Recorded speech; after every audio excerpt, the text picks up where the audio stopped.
자, 많은 사람들이요, 사랑한다라고 입으로 고백 많이 합니다. 자, 그리고 많은 사람들이요, 사실 사랑해요. 여러분, 믿는 분이든 안 믿는 분이든 다 사랑합니다. 누굴 사랑해요? 내 배우자 사랑하고요, 또 내 자녀 사랑하고요, 내 부모 사랑하고 내 친구 사랑한다는 말이죠. 자, 그런데 문제가 있어요, 여러분. 사랑하는 마음만은 진짜인데 이 사랑을 표현하는 방식이 서툴러서 사실 내가 사랑한다라고 말하는 그 사람에게 오히려 사랑을 주기는커녕 상처를 주고 또 그로 인해서 관계의 단절을 경험하는 경우가 적지 않게 있는 것 같습니다. 여러분, 함께 오래 산 이 부부들이요, 사실 중년식이 돼서 혹은 황혼기에 접어들어서 별거를 하거나 이혼을 하는 경우가 굉장히 급증하고 있는 상황입니다. 자, 그동안 참을 만큼 참았다고 이 분통을 터뜨리며 별거나 이혼을 하는 이 부부들의 삶을 깊이 들여다보면요, 이 서로를 향한 사랑이 없어서 이혼한 경우도 있긴 있지만 사실 여전히 서로를 사랑하는 감정이 조금은 남아 있음에도 불구하고 이 감정의 골이 너무 깊어서 이제 더 이상 얼굴을 보면서 살 수 없는 지경이 되는 경우가 분명히 있다라는 것이죠. 여러분, 정상적인 사람이라면 자신의 남편, 자신의 아내, 아무리 우리가 원수라고 해도요, 사실 정은 있어요. 애정은 여전히 남아 있다라는 것이죠. 자, 하지만 그러함에도 그냥 서로 알겠거니 하는 마음 있죠. 아, 내 마음 알겠지. 아유, 마음속으로 고맙지. 자, 근데 표현 잘 안 하시는 경우들 많죠? 자, 그래서 10년, 20년, 30년, 40년, 50년을 같이 사시는데 서로를 향한 사랑의 고백도 없고 서로를 향한 감사의 고백도 없이 살아가다가 그 마음에 그 골마 터진 그 상처 때문에 결국은 서로를 미워하는 그런 상태가 돼버린 경우들이 적지 않게 있다라는 겁니다. 여러분, 이게 부부만의 문제는 또 아니에요. 이 현대사회에서 사실 우리가 부모 자식이 관계가요, 최소한 18년에서 요즘에 이제 30년 혹은 35년까지 이어집니다. 왜요? 이 자녀들이 부모랑 같이 살잖아요, 오랫동안. 좋든 싫든 부모랑 같이 살아요, 자녀들이. 자, 그런데 그 시절이 지나가고 난 후에, 자, 아들이 독립을 했어요, 딸이 독립을 했어요. 자, 그런데 이 부모와 자식이 더 이상 서로 연락도 잘 안 하고 심지어는 서로 남남인 것처럼 살아가는 경우가 적지 않게 있습니다. 여러분, 부모가 자식 사랑하지 않는 부모가 어디 있겠어요? 물론 정신병 있는 분들 사랑하지 않는 경우 적게는 있지만 대부분의 부모님들은 사실 자신의 자녀 너무 사랑합니다. 그런데 문제가 뭐예요? 부모님들이 자녀를 사랑하는 건 맞는데 자녀를 향한 사랑의 방식이, 표현 방식이 너무나 잘못된 것이 많이 있다라는 것이죠. 자, 그래서 이 자녀들이요, 이 부모님에게 질려가지고 이제 전화를 하기도 두려워할 때가 있어요. 심지어는 이제 나는 이제 부모랑 연을 끊겠어라고 생각하는 자녀들도 적지 않게 있습니다. 자, 이렇듯 우리는 이 사랑의 관계를 단순히 사랑하는 걸 알겠거니 하는 게 중요한 게 아니라 바른 사랑 방식을, 이 사랑의 방식, 바른 이 사랑을 바르게 표현해서 이 사랑의 관계가 더욱더 깊어질 수 있는 관계가 되게 해야 함을 기억할 필요가 있습니다. 자, 지난주에 우리는 하나님께서 사랑이시라는 아주 중요한 진리를 배웠습니다. 자, 그리고 우리는 이 사랑이신 하나님께서 우리 인간과는 다르게요, 바로 이 사랑을 서투르게 표현하는 분이 아님을 오늘 배워보도록 할 거예요. 자, 제가 말씀드렸죠? 우리는 사랑하지만 때로는 서툰 사랑의 표현 방식으로 인해 사랑하는 사람들에게 상처를 줘요. 자, 그런데 우리의 하나님은요, 사랑이신 하나님은요, 사랑이실 뿐만 아니라 어떻게 사랑을 표현해야 되는지 너무나 정확히 알고 계신 분입니다. 하나님께서는 이 사랑의 표현 방식이 서투르셔서 자신이 사랑하는 대상에게 상처를 주거나 자신이 사랑하는 자신의 백성들과의 관계를 그르치는 분이 아님을 우리는 알 필요가 있습니다. 자, 오늘 우리는 하나님께서 우리를 향한 자신의 큰 사랑을 이 표현하시는 방식 두 가지를 배워보도록 할 거예요. 자, 그래서 오늘 말씀의 제목입니다. 긍휼과 은혜, 하나님의 두 가지 사랑 표현법. 이것이 바로 오늘 말씀의 제목입니다. 자, 오늘의 본문에서 우리는 하나님께서 자신의 언약 백성을 사랑하시는 사랑이신 하나님이심을 다시 한번 발견하게 됩니다. 출애굽기 34장 5절부터 7절입니다. 그때 주님께서 구름에 쌓여 내려오셔서 그와 함께 거기 서서 모세와 함께 쓰신 것이죠. 자, 거룩한 이름 야훼를 선포하셨어요. 자, 주님께서는 모세 앞으로 지나가시면서 선포하시죠. 나 주는 어떤 분이에요? 첫째, 자비롭고 라함, 또한 은혜로우며 한눈, 또한 노하기를 더디하고 한결같은 사랑과 햇셋이죠. 또한 진실이 풍성한 하나님이다. 어떤 게 풍성하세요? 한결같은 사랑과 진실이 풍성하세요. 또한 수천 대 이르기까지 한결같은 사랑, 햇셋을 베풀며 악과 허물과 죄를 용서하시는 하나님이다 라고 스스로에 대해서 선포하셨습니다. 자, 세 번역에서 한결같은 사랑이라고 번역된 히브리어 단어 햇셋은 한 단어로는 충분히 의미가 전달되지 않는 너무나 신학적으로 깊이 있는 단어예요. 사실 제가 전에도 몇 주 전에도 이 햇셋에 대해서 자세히 설명드린 적이 있었는데 다시 한번 좀 설명드릴게요. 자, 이 햇셋은요, 영어 번역본들에서요 다 다양하게 번역이 됩니다. 그러니까 우리가 영어 번역본 되게 많잖아요. 그 영어 본들 다 비교해 보시면요 다 다르게 이 햇셋이라는 단어를 번역을 해요. 자, 어떤 것은요, 어떤 성경은 mercy라고 번역합니다. 자비죠. 혹은 merciful love, 자, 긍휼이 넘치는 사랑이라고도 하고요, loyalty, 충성이라고도 하고요, covenant loyalty, 자, 언약적 충성이라고도 번역하고요, covenant faithfulness, 자, 그러니까 언약적으로 신실하다는 뜻으로 번역하고요, loving kindness, 자, 친절함인데 그냥 친절함이 아니에요. 사랑이 넘치는 친절이라고 번역되기도 하고요. 또한 steadfast love, 자, 오늘 이제 한결같은 사랑이라고 이제 세 번을 번역했죠. 자, 그런 식으로 번역되기도 하고요. 또한 unfailing devotion이라고 번역되기도 합니다. 자, unfailing devotion은 뭐예요? 헌신인데 멈추지 않는, 절대 죽지 않는 헌신이라고 번역되기도 하죠. 이 다양한 영어 번역을 통해 알 수 있듯이 햇셋은 친절, 긍휼, 자비, 사랑, 신실, 충성, 헌신의 개념들을 포함하는 아주 뜻깊은 단어입니다. 자, 그리고 이 단어가 하나님께 사용될 때 우리는 이 자신의 언약 백성을 향한 하나님의 깊고 신실하시고 이 충성된 헌신이 친절과 긍휼과 사랑 등의 다양한 형태로 표현됨을 의미한다고 이해할 수 있습니다. 자, 특히 구약 성경에서 햇셋은 하나님께서 자신의 백성과 세우신 언약으로 인해 베푸시는 변하지 않는 이 신실한 사랑을 의미할 때 주로 사용됩니다. 그러니까 햇셋이라는 단어는요, 항상 하나님의 언약 관계에 있는 백성들을 향해서 주어지는 사랑이다라고 성경은 설명한다는 것이죠. 자, 하나님께서 햇셋을 자신의 언약 백성에게 베푸시는 이유는 하나님께서 그들을 영원한 사랑으로 사랑하시기로 작정하셨기 때문이에요. 그러니까 여러분, 이 햇셋이란 이 은혜가 우리에게 주어지기 전에 하나님의 사랑이 있었음을 기억해 주세요. 자, 예레미야 31장 1절부터 3절, 나 주의 말이다. 때가 오면 나는 이스라엘 모든 지파의 하나님이 되고 그들은 나의 백성이 될 것이다. 나 주가 말한다. 전쟁에서 죽지 않고 살아남은 백성이 광야에서 은혜를 입었다. 이스라엘이 자기의 안식처를 찾아 나섰을 때에 나 주가 먼 곳으로부터 와서 이스라엘에게 나타나 주었다. 자, 그리고 이스라엘 향한 하나님의 사랑의 고백을 하십니다. 나는 영원한 사랑, 아헤바하인데요.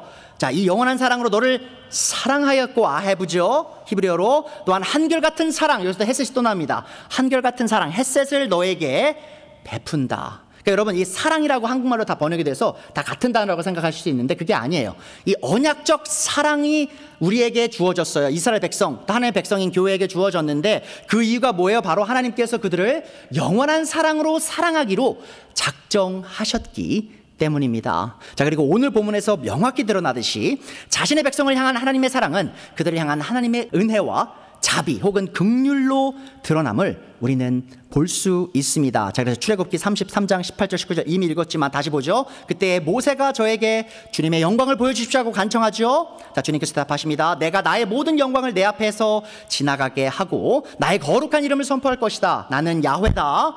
은혜를 베풀고 싶은 사람에게 은혜를 베풀고, 자, 은혜 말씀하시죠. 또한 불쌍히 여기고 싶은 사람을 불쌍히 여긴다. 불쌍히 여긴다는 히브리어 단어는 라함인데 바로 자비, 긍휼을 의미하는 단어입니다. 또한 오늘의 두 번째 본문인 출애굽기 34장 6절에 또 나오죠. 주, 야훼, 나 야훼는 자비롭고 라함, 또한 은혜로우며 한눈, 또 노하기를 더디해서 한결같은 사랑과 진실이 풍성한 하나님이다라고 스스로를 계시하고 계십니다. 자, 그래서 하나님의 사랑 방식의 표현 뭐예요? 오늘 대제 말씀입니다. 우리를 향한 하나님의 사랑은 우리에게 베푸시는 하나님의 긍휼과 은혜로 표현되었습니다. 그러니까 여러분이 하나님 나 사랑하는지 어떻게 알죠? 라고 물으신다면 제 대답은 이거예요. 여러분, 하나님의 자비와 하나님의 은혜를 경험해 보세요.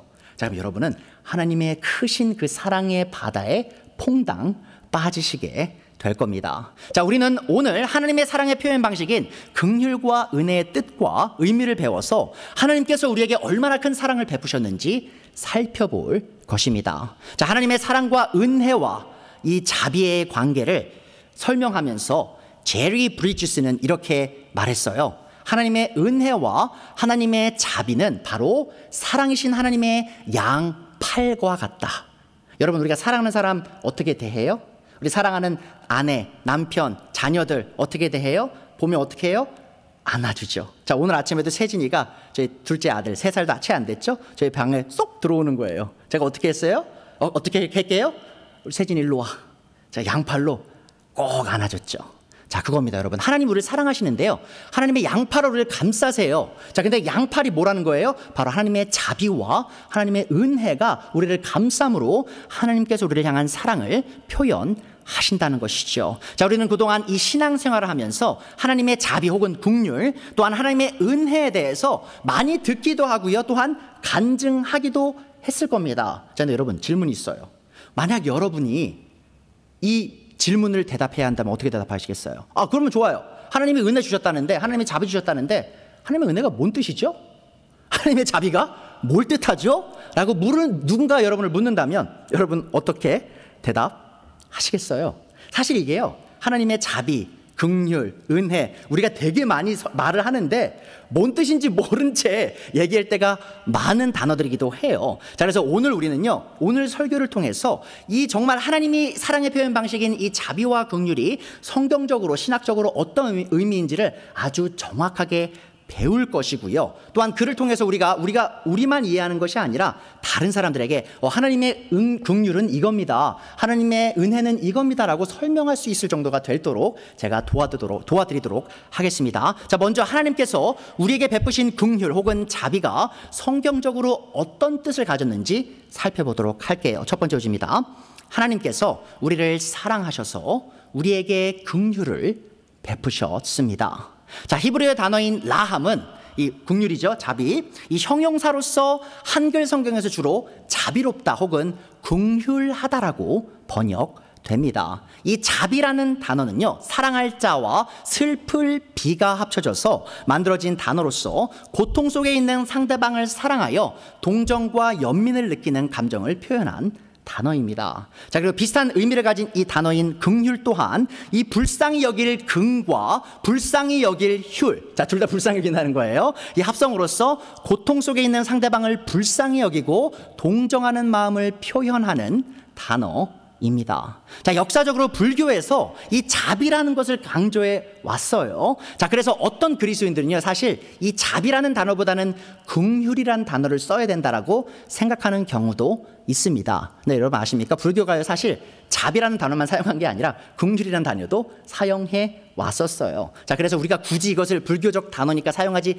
말아야 된다라고 생각하실 필요는 없습니다. 자, 그래서 세 번역도요, 라함이라는 이브리어 단어를 자비롭다라고 번역한 경우가 많이 있음을 기억해 주세요. 이 자비와 긍휼 모두 아주 원문의 뜻을 잘 신실하게 전달하는 좋은 번역인 것 같습니다. 자, 그런데 문제가 있죠. 바로 한문을 기반으로 한 단어이기 때문에 사실 우리에게 와닿지가 않아요. 사실 제가 이제 MZ 세대 중에 M의 이제 M 세대인데 밀레니얼이긴 한데, 제 세대부터 제 아래로는 사실 한문을 잘 모릅니다. 저희 학교에서 한문을 잘 안 가르쳤어요. 자, 그래서 이게 좀 와닿지가 않아요. 자비, 긍휼.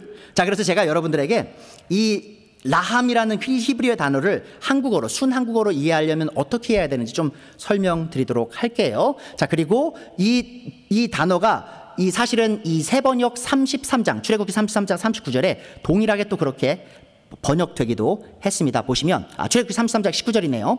자, 이 라함이라는 단어를요, 세번역이 19절 후반부에 이렇게 번역하죠. 은혜를 베푸고 싶은 사람에게 은혜를 베풀고 또한 불쌍히 여기고 싶은 사람을 불쌍히 여긴다라고 하나님께서 자신의 본성을 말씀하셨어요. 자, 그래서 여러분이 이 라함이라는 단어, 이 자비, 긍휼이라는 단어를 생각하실 때 뭘 생각하시면 되면요, 불쌍히 여기는 거구나. 누군가 어려움 속에 있는 사람을 불쌍히 여기는 것이구나라고 생각하시면 좀 더 이해하시기 편하실 겁니다. 자, 그래서 조직 신학자인 웨인 그루덤은요, 하나님의 긍휼을 비참하고 고통스러운 상황에 놓인 자들을 향한 하나님의 선하심이다라고 설명했고요. 또한 제리 브리지스는 이 한 걸음 더 나아가서 이 하나님의 긍휼이 우리의 죄로 인해 야기된 비참함과 깊은 연관이 있다고 말하면서 이렇게 말해요. 하나님의 긍휼은 어려움 속에 있는 사람을 향한 하나님의 연민 그 이상을 의미한다. 이것은 그들의 과실에도 불구하고 주어지는 연민이다라고 설명합니다. 자, 무슨 말이에요? 하나님이 우리를 불쌍히 여기시는 게요, 불쌍히 여길 만한 사람이기 때문에 불쌍히 여기는 게 아니에요.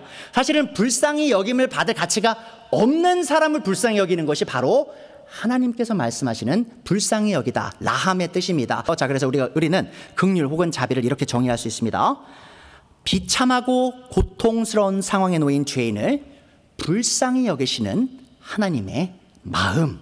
자, 그것이 바로 하나님의 자비 혹은 긍휼이다라고 우리는 정의할 수 있습니다. 자, 오늘의 본문에서 이미 보았듯이 하나님께서는 곤경에 처한 자신의 언약 백성을 불쌍히 여기시는 자비와 긍휼이 넘치시는 하나님이십니다. 자, 하나님의 선민인 이스라엘 민족이 이스라엘의 노예의 속박 아래에서 신음하고 있을 때 하나님께서는 노예 제도의 억압 속에서 신음하던 이스라엘 백성을 불쌍히 여기셔서 그들에게 긍휼을 베푸셨습니다.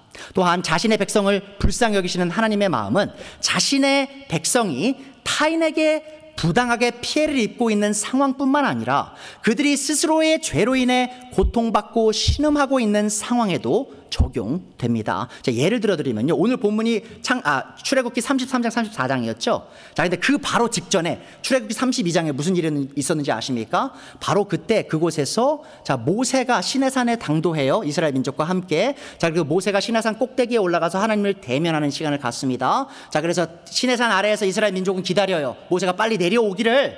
자, 근데 시간이 길어지죠. 자, 그러자 이 사람들이 이제 점점 불안해요. 왜 모세가 안 와? 모세 혹시 죽은 거 아니야? 자, 그래서 이 사람들이 아론에게, 대제사장이 될 사람 아론에게 뭘 부탁해요? 빨리 우리 눈앞에 하나님의 형상을 만들어. 자, 그래서 뭘 만들어요, 아론이? 황금 송아지 하나를 만들죠. 자, 그리고 이스라엘 전 백성이 그 황금 송아지를 향해서 절을 하면서 우상 숭배의 죄를 짓기 시작합니다. 자, 그리고 모세가 하나님과 말씀을 나눌 그때, 그 10계명을 받고 돌판 2개를 받고 있을 그때에 하나님께서 말씀하시죠. 모세야, 이스라엘 백성이 지금 우상 숭배에 빠져서 나를 배신했다. 자, 그리고 모세가 내려와서 돌판을 던지죠. 화가 나가지고. 자, 그리고 어떻게 해요? 그 금송아지를 다 불에 태우고 갈아가지고 물에 뿌려서 다 먹여요, 이스라엘 백성을. 자, 그리고 그 죄로 인해 사실 이스라엘 민족이 3,000명가량이 그 자리에서 죽게 됩니다.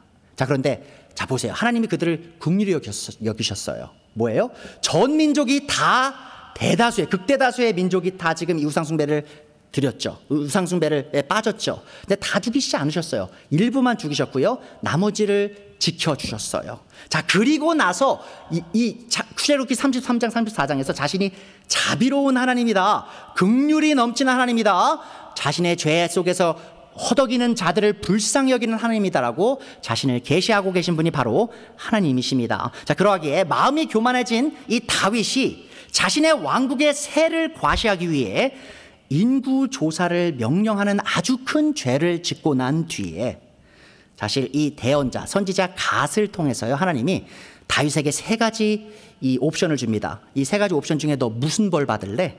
라고 물었을 때 다윗이 하나님의 자비하심을 기억하면서 이렇게 고백합니다. 사무엘하 24, 14절이에요. 그러자 다윗이 갓에게 대답하였다.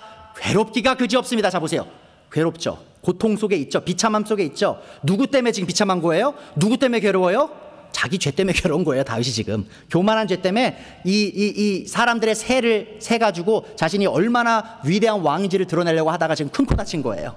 자기 죄 때문에 지금 괴로워요. 자, 그런데 그러함에도 다윗이 기대한 게 있었어요. 그래도 주님은 자비가 많으신 분이시니. 자, 여기서는 명사형이 쓰였습니다. 라함임. 자, 라함의 명사형이죠. 자, 그러하기에 차라리 우리가 주님의 손에 벌을 받겠습니다, 사람의 손에 벌을 받고 싶지 않습니다라고 다윗이 고백했던 것이죠. 자, 자기 자신의 죄로 인해 큰 괴로움 속에 있던 다윗은 하나님께서 여전히 죄를 지은 자신을 불쌍히 여기시는 긍휼이 넘치시는 하나님임을 기억했던 것입니다. 자, 또한 눈이 멀어 어둠과 가난 속에 허덕이던 두 장님은 예수님께 나와 예수님의 자비에 호소하면서 이렇게 말합니다. 마태복음 9장 17절이죠. 예수님께서 거기를 떠나가시는데 눈먼 사람 둘이 예수님께 불러요. 다윗의 자손이여 우리를 불쌍히 여겨 주옵소서. 자, 지금 눈이 안 보여서 지금 엄청난 어둠 속에 있죠. 비참함 속에 있죠. 가난 속에 있죠.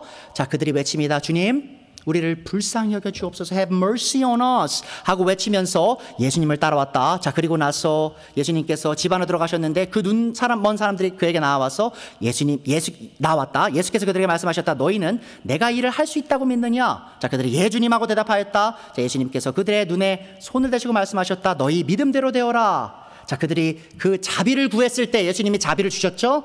자, 그리고 30절에서 이렇게 나옵니다. 그러자 그들의 눈이 열렸다.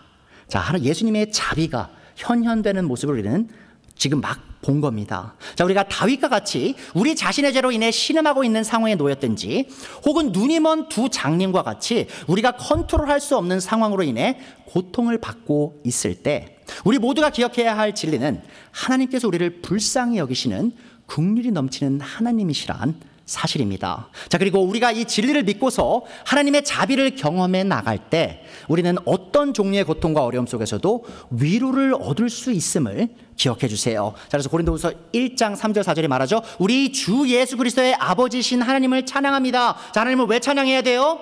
바로 그는 자비로우신 아버지시요 긍휼이 넘치시는 아버지시요 온갖 위로를 주시는 아버지십니다. 자, 하나님이 위로의 하나님이죠. 왜 그럴까요? 바로 그분이 긍휼의 하나님, 바로 자비의 하나님이시기 때문이에요. 4절 온갖 환난 가운데서 우리를 위로하여 주시는 분입니다. 자, 보세요 여러분. 긍휼이 뭐라고 했어요? 어려움 속에, 고통 속에, 비참함 속에 있는 자를 불쌍히 여기는 하나님의 마음이라고 했죠. 자, 온갖 환난 속에서, 어려움 속에서, 고통 속에서 신음하는 우리를 위로할 수 있는 분 누구예요? 바로 자비로우신 긍휼이 넘치시는 하나님입니다. 따라서 우리가 하나님께 받는 그 위로로 우리도 온갖 환난을 당하는 사람을 위로할 수 있다라고 바울은 고백하고 있어요. 자, 다시 오늘 본문으로 돌아보죠. 출애굽기 33장 19절 뭐라고 말씀하셨어요? 예, 하나님이 자비롭기만 한가요? 아니죠. 나는 주다, 나는 야훼다.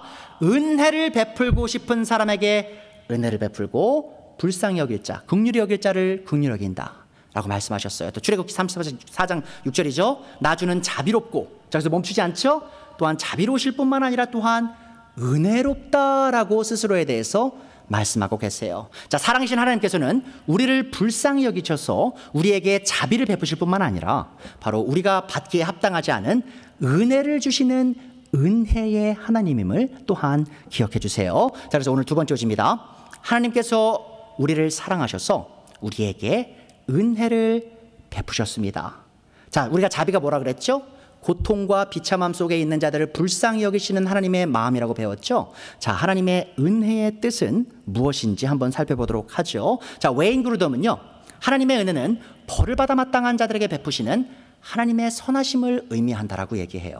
여러분, 이 긍휼은요, 자비는요, 고통 속에 있는 그 자체를 굉장히 중시합니다. 고통 속에서 허덕이고 있는 자를 불쌍히 여기시는 하나님의 마음을 얘기하는 거고요. 은혜는 뭐냐면 지금 호의를 받기에 합당하지 않은 사람이에요. 되려 형벌을 받아야 돼요. 벌을 받아야 되는 사람인데 그런 자에게 베풀어지는 하나님의 선함과 친절함을 우리는 은혜라고 부를 수 있다고 성경은 말합니다. 또한 J.R. 패커 목사님 이렇게 말씀하셨죠. 하나님의 은혜는 죄인들에게 그들의 자격과 상관없이 오히려 그들의 자격이 없음에도 불구하고 대가 없이 베풀어지는 사랑이다. 자, 은혜는 죄인들이 하나님께로부터 기대할 수 있는 것이 오직 끔찍한 처벌뿐인 상황에서 뭐예요? 내가 지금 받아야 될 게 벌밖에 없어요. 자, 그런 상황에서 엄격한 형벌만을 받아 마땅한 그들에게 베푸시는 하나님의 선하심을 의미한다. 이거예요, 여러분. 지금 내가 목 잘려 죽어야 될, 형벌을 받아야 될 아주 나쁜 사람이에요. 자, 근데 하나님의 은혜는요, 형벌을 안 주는 것뿐만 아니고요, 지금 내가 목 잘려 죽어, 사형당해 죽어야 마땅한 사람에게 그 형벌을 안 주시는 것뿐만 아니라 오히려 사랑까지 부어주시는 거예요. 그가 받으면 안 되는 그런 마땅하지 않은 가치 없는 사람에게 그 엄청난 은혜를 베푸는, 그 사랑을 베푸는 것, 그것이 바로 하나님의 은혜임을 기억하십시오. 자, 그래서 우리 은혜를 이렇게 정의할 수 있습니다. 하나님의 은혜는 형벌만을 받아 마땅한 죄인들에게 베풀어지는 하나님의 선하심과 친절하심이에요. 그러니까 지금 내가 알아요. 내가 지금 하나님께 받아야 될 게 뭐냐? 형벌이에요. 벌이에요.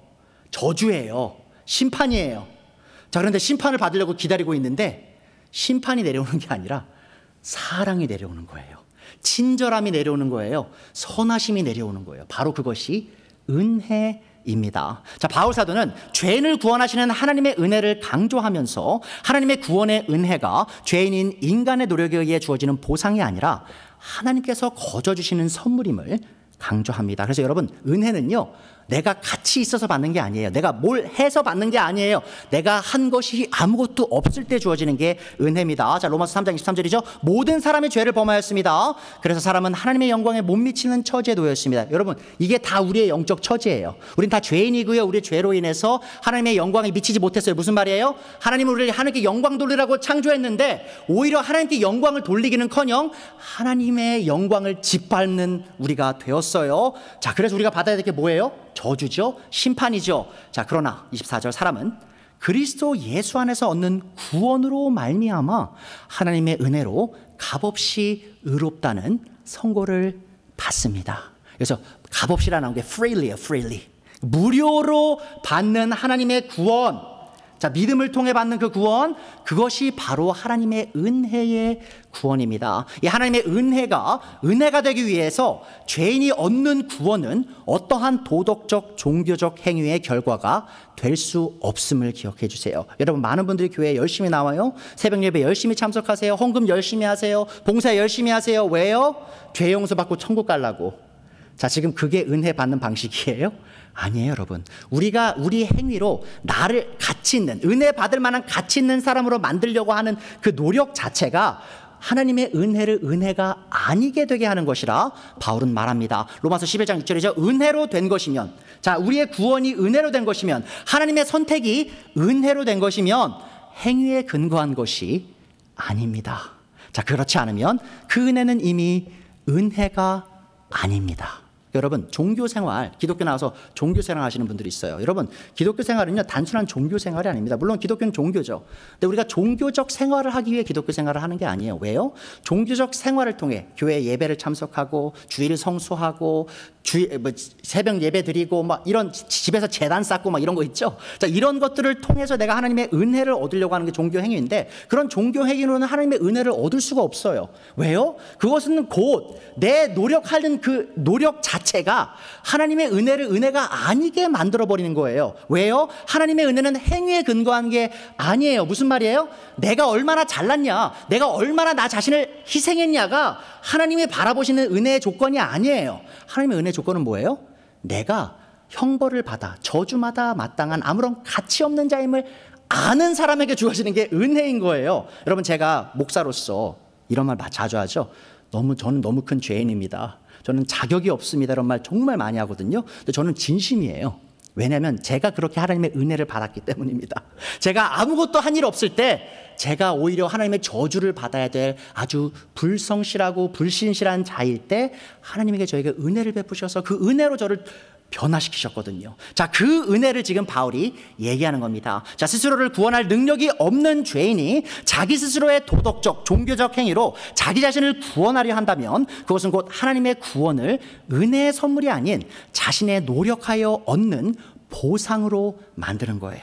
여러분, 회사에서 일하시고 사장님한테 가셔가지고 돈 받으실 때 막 벌벌벌 떨면서 받으세요? 아유, 사장님, 제가 일을 열심히 하긴 했는데 그래도 좀 월급 좀 주시겠습니까? 이렇게 받으세요? 아니요.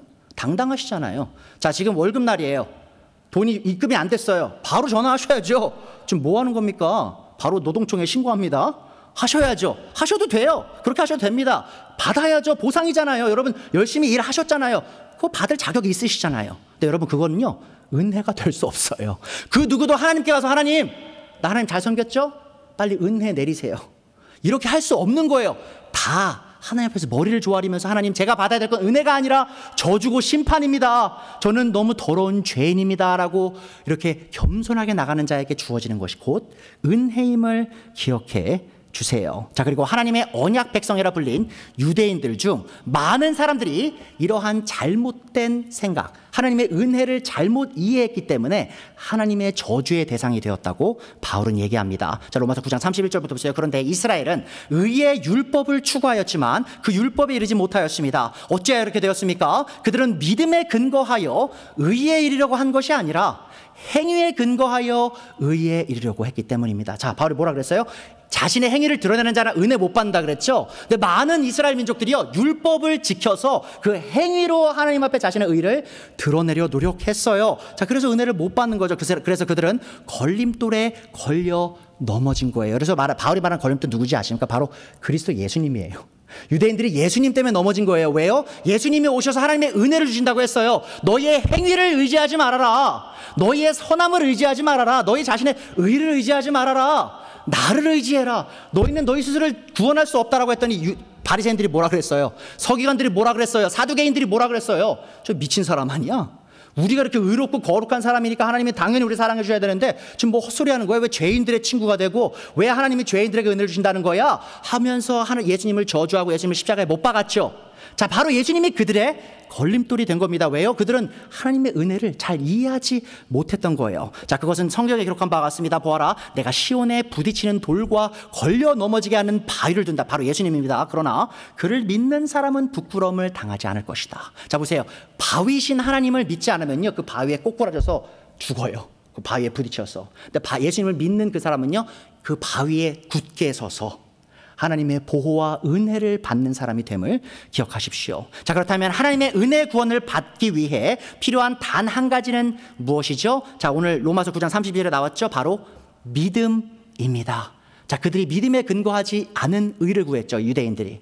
자, 그들이 구해야 될 건 뭐였어요? 바로 믿음을 통해 얻는 의였어요. 누굴 믿어요? 바로 그리스도 예수님을 믿는 것이었죠. 자, 유대인들이 하나님의 의를 얻고자 추구해야 할 것은 바로 스스로의 행위를 의지하는 율법의 행위가 아니라 하나님께서 그리스도 예수님을 통해 구원을 선물로서 주신다는 이 복음의 메시지를 믿는 믿음이었습니다. 자, 그러나 그들은 그리스도의 십자가를 통해 계시된 하나님의 사랑을 거부함으로써 이 하나님의 은혜의 구원에 이르지 못하죠.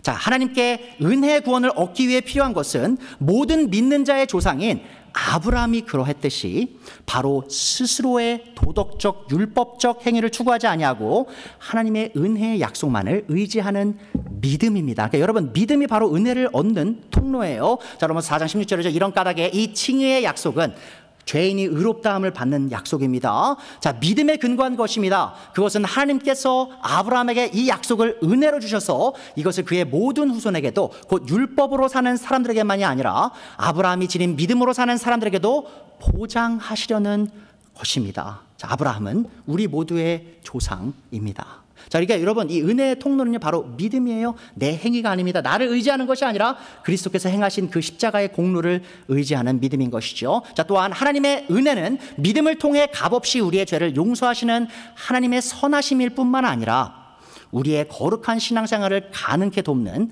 하나님의 선하심을 의미하기도 합니다. 여러분, 이 부분이요, 이미 믿는 여러분 모두에게 적용되는 부분이에요. 많은 분들이요, 여러분, 하나님의 구원을 이루는 은혜와 신앙생활을 바르게 하는 은혜가 다른 은혜라고 착각하시는데요, 결코 그것이 아닙니다. 이 바울은 교회를 핍박했던 자신의 어두운 과거와 교회를 위해 자신의 전부를 바쳐 살아가는 현재의 자신을 비교하면서 이 놀라운 변화가 오직 하나님의 은혜가 있었기 때문에 가능했었다라고 이렇게 고백해요. 고린도전서 15장 9절입니다. 나는 사도들 가운데 가장 작은 사도입니다. 왜요? 나는 사도라고 불릴 자격이 없습니다. 왜요? 그것은 내가 하나님의 교회를 핍박했기 때문입니다. 자신이 얼마나 더러운 죄인이었는지 바울은 고백하는 것이죠. 자, 그러나 10절. 나는 하나님의 은혜로 오늘의 내가 되었습니다. 나에게 베풀어 주신 하나님의 은혜는 헛되지 않았습니다. 여러분, 잘 생각하세요. 바울이요, 교회를 죽이고 싶어 했던 사람이에요. 이렇게 생각하시면 돼요. 바울이요, 지금 우리 예배 끝나고 밖에 나가는데 칼 들고 기다리고 있던 사람이에요. 예수님 믿는 사람 다 죽이고 싶어 했어요. 예수님 믿는 사람 다 감옥에 보내고 싶어 했던 사람이에요. 자, 근데 지금 그 사람이 교인들의 목에 칼을 거느고 돌을 던졌던 사람이요, 지금 어떻게 하고 있어요? 고린도 교회 성도들에게 내가 이 교회를 위해 내 생명을 버린다라고 하고 있죠. 그러면서 나의 나됨, 과거의 바울과 오늘의 바울을 비교하면서 나의 나됨이 왜 가능했냐라고 뭐라고 얘기해요? 바로 그것이 다 하나님의 은혜였다라고 고백하고 있어요. 나는 사도들 가운데 어느 누구보다도 더 열심히 일하였습니다. 그러나 이렇게 한 것은 내가 아니라 나와 함께 하신 하나님의 은혜입니다. 자, 여러분 보세요. 바울을 구원한 그 하나님의 은혜, 그 같은 은혜가 바울을 교회를 핍박하던 자에서 교회를 위해 생명을 버리는 자로 둔감시켰다는 것이죠. 자, 제가 좀 전에 말씀드렸죠. 많은 분들이 이 구원에 이르는 은혜와 이 거룩한 삶을 살아가는 은혜가 다른 은혜다라고 오해하세요. 심지어 여러분 구원파 아시죠? 구원파 교회가 그렇게 가르칩니다. 이 혼의 구원과 생활 구원이 다른 종류의 구원인 것처럼 가르치는 곳이 바로 구원파 교회예요. 자, 그래서 그들의 교리를 우리가 굉장히 조심해야 합니다. 근데 그게 구원파만의 문제가 아니에요, 사실 여러분. 이 기성교회, 정통교회를 다니신다는 분들도요, 구원 받았다고 얘기하면서 이렇게 얘기해요. 근데 목사님, 구원은 그 은혜는 받았는데 나 참 거룩하게 살기 좀 힘든데요. 너무 힘들어요. 누가 그렇게 살아요? 목사님 말한 것처럼 누가 살아요? 목사님도 못 사시죠? 자, 이렇게 생각하시는 분들 많아요.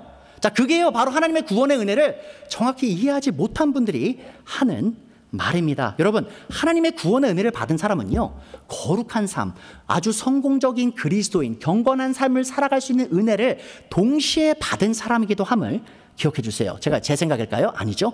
바울 사도의 생각입니다. 자, 디도서 2장 11절 12절 보세요. 자, 모든 사람에게 하나님의 구원의 은혜가 나타났습니다. 무슨 은혜요? 구원에 이르는 은혜죠. 구원받는 은혜예요. 자, 근데 보세요. 그 은혜는, 같은 은혜는 우리를 교육하여, 자 보세요, 우리를 구원하는 은혜가 우리를 가르쳐요. 우리를 훈련시켜요. 어떻게 훈련시켜요?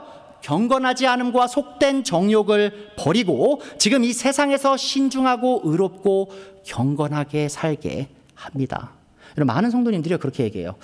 목사님 맨날 교회만 출근하시고 교회에서만 사시니까 세상 살기 얼마나 힘든지 잘 모르시나 봐요. 그렇게 혼자만 이렇게 거룩한 척 하시고, 저희는 그렇게 못 살아요. 세상 때 묻으면 다 그렇게 되는 거예요. 라고 말씀하시는 분들이 있는데 여러분, 그거 정말 잘못된 생각입니다. 지금 바울이 뭐라고 얘기해요? 하나님의 구원의 은혜를 받은 사람은, 바울도 다 알았어요. 이 세상이 경건치 않은 헛된 세상임을 다 알았어요. 자, 근데 그 속에서 어떻게 살아요? 신중하고 의롭고 경건하게 살아가게 한다. 뭘 통해서? 바로 나를 훈련시키는, 나를 교육하는 하나님의 구원의 은혜를 통해라고 얘기하죠. 또한 이 은혜는요, 우리를 또 가르치는 게 있는데 뭐냐면 이 세상을 소망하지 않게 하죠. 13절. 그래서 우리는 복된 소망 곧 위대하신 하나님과 우리 구주 예수 그리스도의 영광이 나타나기를 고대합니다. 자, 이 하나님의 은혜, 구원의 은혜가 뭘 해요? 우리의 소망은 더 이상 이 땅에 속하지 않았고 앞으로 올 세상, 예수님께서 갖고 오실 그 세상에 있다라고 우리를 가르친다라고 설명하고 있습니다. 자, 이 진리로 인해 저는 이 더럽고 추악한 세상에서 의롭고 경건하고 거룩한 삶을 살아가는 삶이 이 소수의 그리스도인들만에게 주어지는 하나님의 특별한 은혜가 아님을 확신합니다. 여러분 착각하지 마세요. 이 하나님의 그 은혜, 우리를 거룩하게 사는 은혜, 경건하게 사는 은혜, 세상에 때묻지 않게 사는 은혜는요, 교회 안에 소수의 사람들에게만 주어지는 은혜가 아니에요. 왜요? 바로 하나님의 구원의 은혜를 받은 모든 사람이 같은 은혜로 이 땅에서 경건하고 신중하고 의롭게 살아가야 한다라고 바울 사도가 가르치고 있기 때문입니다. 여러분, 그것이 바로 우리가 하나님께 받은 은혜임을 기억해 주세요. 다시 한번 오늘 말씀에 대지 보세요. 그래서 하나님이 우리에게 어떻게 사랑을 표현하신다고요? 바로 자신의 긍휼과 은혜로 자신의 사랑을, 우리를 향한 자신의 사랑을 표현하심을 우리는 오늘 배운 겁니다. 자, 지금까지 우리는 우리를 향한 하나님의 자비와 은혜가 죄인인 우리를 향한 하나님의 뜨거운 사랑의 표현임을 배웠습니다. 자, 그리고 저는 죄인에게 자비와 은혜로 자신의 사랑을 표현하시는 하나님을 가장 정확하고 직접적으로 묘사한 책이, 성경책이요, 바로 호세아서라고 확신합니다. 여러분, 호세아서 아세요? 모르시는 분들 계실 수도 있는데요. 호세아, 영어로 호세아입니다. 자, 12권의 소선지서 중에 가장 첫 번째 오는, 그러니까 구약 성경의 마지막 책이 부분이요, 바로 12선지자, 소선지서거든요. Minor Prophets. 자, 그 중에 가장 먼저 오는 책이 바로 이 호세아서입니다. 자, 그런데 이 호세아서는요, 사실 굉장히 흥미로운 책이에요. 자, 왜냐하면 많은 사람들이요, 구약의 하나님은 좀 무서운 분, 신약의 하나님은 은혜가 넘치고 사랑이 넘치시는 분 이렇게 생각하시거든요. 근데 호세아가 어디 있다고 했어요?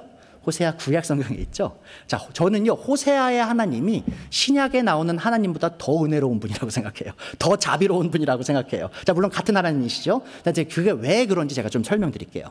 자, 호세아는요 사실 하나님께 한 가지 명령을 받습니다. 근데 이 명령이 굉장히 기괴해요. 자, 무슨 명령이었냐? 바로 고멜이라는 여인을 찾아가서 그 여자를 너의 아내로 삼아라 라는 명령을 하나님께서 호세아에게 주세요. 자, 이게 왜 기괴한 명령이었냐? 이 고멜은요 사실 창녀였습니다. 고멜은 그 성독착자였어요. 중독자.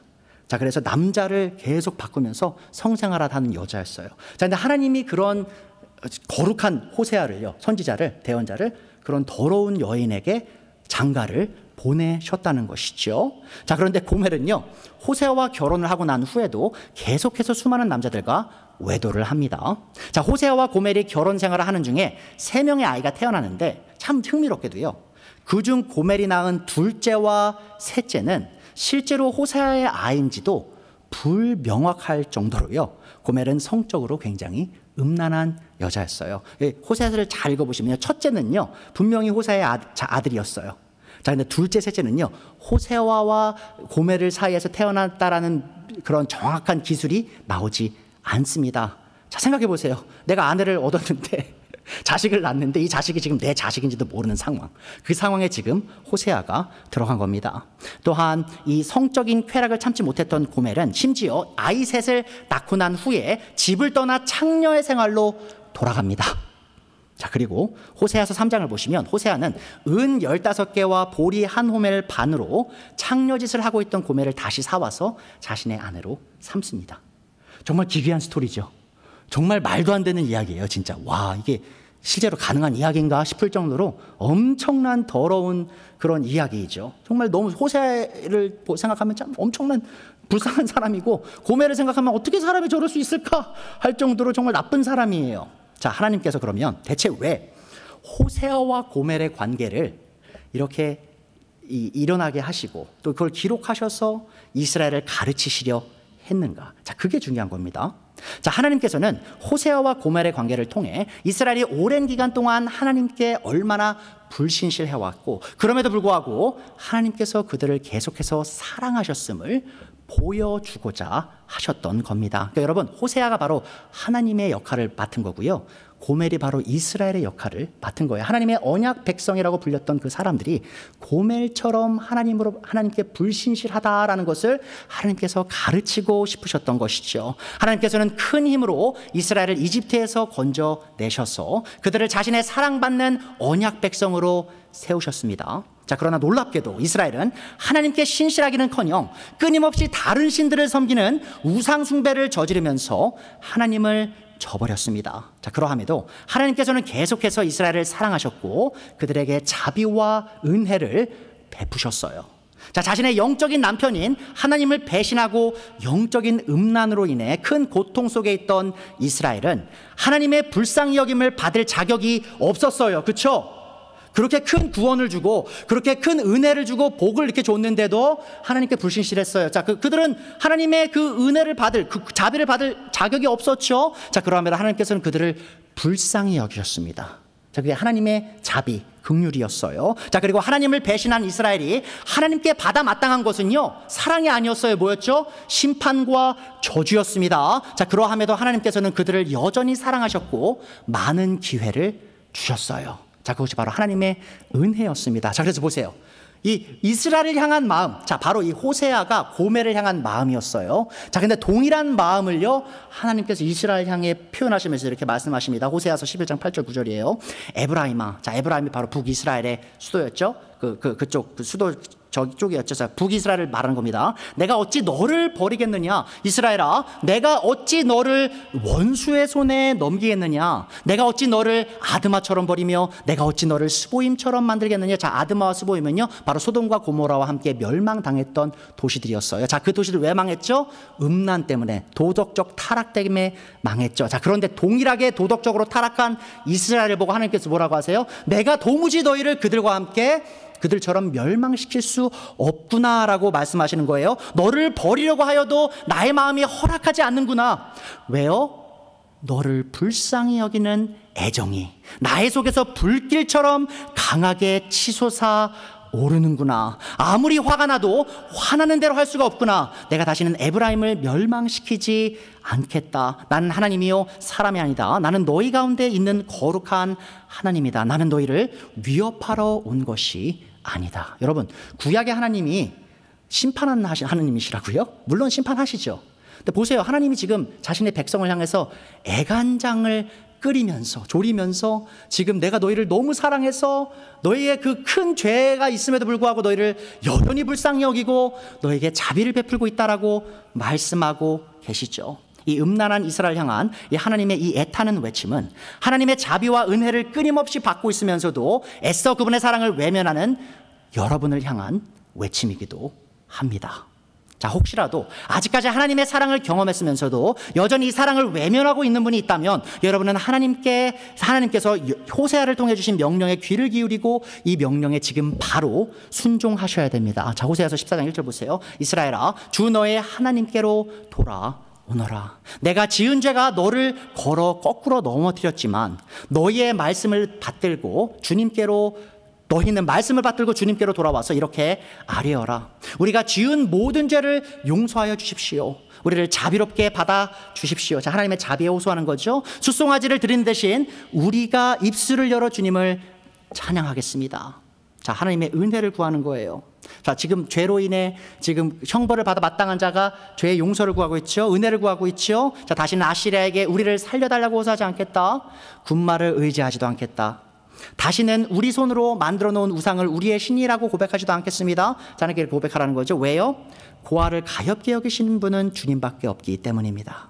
자, 하나님의 자비에 또 호소를 해서 하나님께 돌아와라라고 지금 호세아 선지자는 우리에게 말씀하고 있습니다. 그래서 오늘 말씀에 적용점 3가지만 말씀드리고 오늘 마치도록 할게요. 첫 번째, 여러분이 하나님의 자비와 은혜를 통해 구원의 사랑을 경험하려면 지금 당장 예수님을 믿으셔야 됩니다. 그것이 여러분이 하나님의 자비와 은혜를 받을 수 있는 길임을 기억해 주세요. 만약 여러분이 아직 죄인을 불쌍히 여기시어 은혜로 구원을 하기를 기뻐하시는 하나님의 사랑을 경험하지 못했다면 지금 이 시간 여러분의 죄를 위해 십자가에 돌아가신 예수님을 믿어 하나님의 사랑을 경험하시기 바랍니다. 자, 두 번째로요. 우리는 죄로부터 회개하고 자비와 은혜를 베푸시는 사랑의 하나님께 돌아가야 합니다. 자, 만약 우리가 죄 가운데 있다면, 만약에 여러분 중에 누군가가 지금 아주 심각한 죄 속에 계시다면요. 지금 이 시간 우리는 회개하고 자비와 은혜로 우리를 대하시는 하나님께 돌아가야 합니다. 여러분, 하나님께서 여러분을 기다리고 계세요. 자, 세 번째로요. 우리는 어려움 속에서 도움을 얻기 위해 긍휼과 은혜가 넘치시는 이 사랑의 하나님께 끊임없이 나아가야 합니다. 우리가 너무 많은 필요가 있어요, 여러분. 살아가면서 우린 필요가 너무나 많은 사람들이에요. 자, 그런 우리가 도움을 얻기 위해 해야 될 게 뭐예요? 바로 대제사장인 예수님의 이름을 통하여 하나님의 은혜 보좌에 나아가서 긍휼과 은혜가 넘치는 그분께 기도하고 또 그분께 도움을 얻는 것. 자, 그것이 오늘의 말씀을 들은 우리가 해야 할 일입니다. 그래서 오늘 마지막 결론이기도 하죠. 히브리서 4장 14절에서 16절입니다. 그러나 우리에게는 하늘에 올라가신 위대한 대제사장이신 하나님의 아들 예수님께서 계십니다. 자, 그러므로 우리의 신앙 고백을 굳게 지킵시다. 우리의 대제사장은 우리의 연약함을 동정하지 못하시는 분이 아닙니다. 그는 모든 점에서 우리와 마찬가지로 시험을 받으셨지만 죄는 없으셨습니다. 자, 그러므로 우리는 담대하게 은혜의 보좌로 나아갑시다. 여러분, 어려움 속에 있으십니까? 자, 이제 은혜의 보좌로 나가세요. 누구를 통해? 여러분의 대제사장인 예수 그리스도를 통해 나가세요. 자, 그리하여 우리가 자비를 받고 또한 은혜를 입어서, 자 보세요. 자비와 은혜 또 나오죠? 제때 주시는 도움을 받도록 합시다. 여러분, 제가 신앙생활을 하면서 사역하면서 정말 큰 어려움 속에 있었던 적들이 있습니다. 근데 제 간증이에요.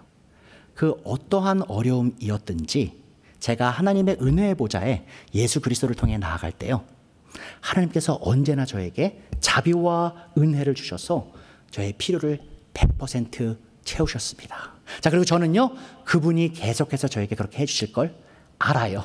자, 그리고요, 저는요, 그분이 여러분에게도 똑같이 해주실 걸 압니다. 여러분이 겸손하게 믿음으로 그리스도를 통해 하나님 아버지의 은혜의 보좌에 나가시면 하나님께서 여러분에게 넘치는 자비와 은혜를 베푸실 분임을 저는 확신합니다. 합니다. 기도하겠습니다.